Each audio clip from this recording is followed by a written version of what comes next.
the game, cause see the boxing voice. ThaBoxingvoice.com here with Mikaela MAYER, and Mikaela's from LA. Just want to say that I'm a big fan and keep doing your thing. Thank you. Mikaela, how do you feel about this fight? How's training camp been going, and was there anything specific you went and focused on in training camp for this fight? Camp has been great. I did a few weeks of training up in altitude, and then I finished camp in Sacramento with Coach Al. And anyone who knows Coach Al he's a huge technician, so he's definitely dissected our opponent, and we've been working on a specific game plan for her. That's what he's great at. That's what he always does. So that, and then also just working still on making that transition from the amateurs to the pros. You know, I competed in the amateurs for years, so it's going to take more than a fight or two to really get out of that style and make my pro style where I need it to be. Within fighting, how does that change? Is it just more, you're putting more into your punches now, as opposed to when you're in the amateurs, you're kind of being more technical? Maybe not everything is thrown with power behind it. Can you kind of explain that more? Amateur is really fast paced, okay? So you don't really have time for a full strategy. Sometimes you're just going off. You train so hard and you train such intensity all the time and so many rounds, and you're conditioned so well because you have to go in there and you fight off instinct. And sometimes you're throwing at the same time. And it's just who's quicker and who's more accurate and who's throwing more punches, because you don't have that much time. You don't have time to dissect your opponent and come up with the game plan and whatever. And you got to win that first round. So it's just a lot more intense. Where now we're pro and we can kind of focus on, okay, what does our opponent do? You know, which way should we circle? How can we counter? And you can kind of just really have more of a strategy going into the fight, which is fun. Fighting Maria Zermertzoglu. Okay, she's 7-3. She's got a winning record. You could say this is probably going to be a good fight for you, considering I saw your last fight you won by majority decision. Did you have a tough fight in your last fight? I didn't see it. No, I don't think it was tough. I thought I clearly won every round. I know one of the judges thought it was a draw, but I don't think people agreed with that decision. So, but she was tough and she was strong, and she had more experience than the other girls I fought. So we knew that we were going to go in there and just headhunt and look for a stoppage. We were going to go and we were going to box her, and we were going to work the body, and we were going to practice on things for future fights.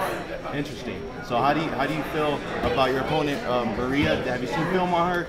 Kind of analyze her. I watched a couple of her fights. Yeah, because the other thing Coach Al is huge on. He'll watch it 18 times. I have to watch it maybe 2 or 3 times. So she definitely has a little bit of amateur experience, and I know she's got 10 pro fights. So she's not a total pushover, but I do think that she's still not as sharp as me. I don't think her footwork is where it needs to be. I don't think she's as quick as me, but I know she's strong. I know she's tough. I know she's going to come at me. So I'm just going to rely on my technique that Coach Al has trained me so well to have. Yeah, you got to stay on your P's and Q's. Yeah. Now, I think an inevitable fight, and I don't know when it would happen, but everybody's going to throw your name in there with Katie Taylor, right? And obviously she's in a higher weight class, but it's hard. How do you stay focused for one, and focus on the person ahead of you, knowing that fight is going to be a big fight, within people who know boxing? Yeah, the amateurs teach you to not look ahead. The amateurs teach you to focus on the fight in front of you, because you're not going to get to the finals unless you get past that first fight.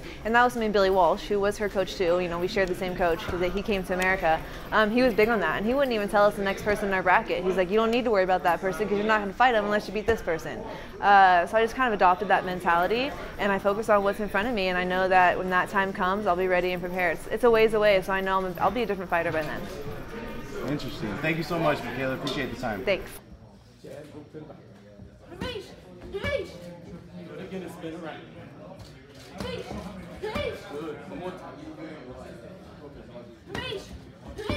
Bring it over. Good. 2-3. 2-3. That's what I mean.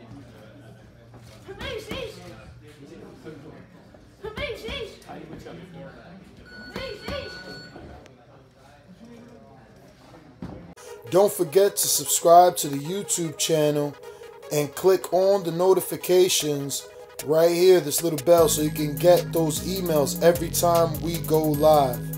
Peace. Ain't no other sight in the game, cause see the boxing voice.